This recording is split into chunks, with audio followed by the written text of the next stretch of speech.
All right, guys, moving along in day 1E of the Borgata Million, and Cate Hall doesn't have to play today because she already has chips in the bag.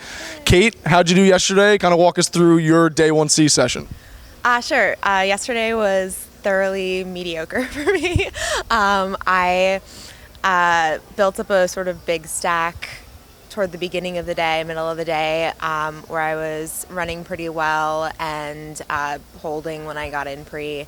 And then the last couple of levels, I lost a couple of flips and larger hands and ended up bagging about, I think, 20 big blinds going into tomorrow.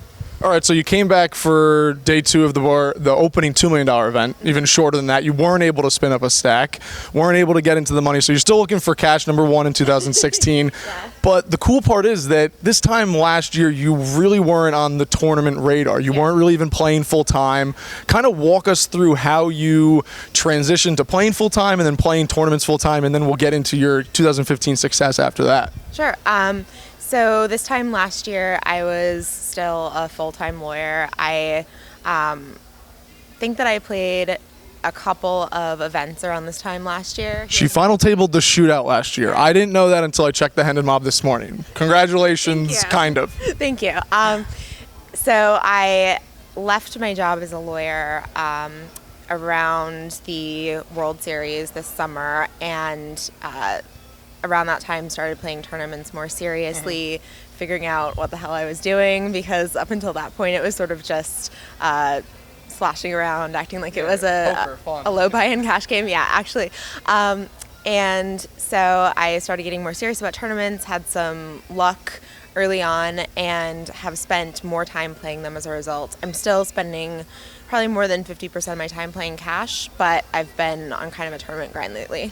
Yeah, and that tournament grind has turned into some tournament results and some big results. Your first WPT cash came here in September at Borgata, and then you final tabled the event in Maryland Live like a week later, another one up in Canada, and then the big one in December, WPT 5 Diamond 10K buy-in, finished 5th. Those runs have you second in the WPT Player of the Year race right now, heading into the second half of that season. It's something you care about, I know. What's the expectation? What's the goal for you? And this is your first real year in poker. Could you be WPT Player of the Year? Oh, I think I'm a shoo-in, absolutely. Yeah, it's kind of a surreal position to be in because coming from a non-tournament background, really not having a good idea of what I was doing when I started, and still only sort of having an idea what I'm doing, it's strange to be in this position. Obviously, I would love to win WPT Player of the Year, and I'm gonna play all the events left in the season to try to make that happen.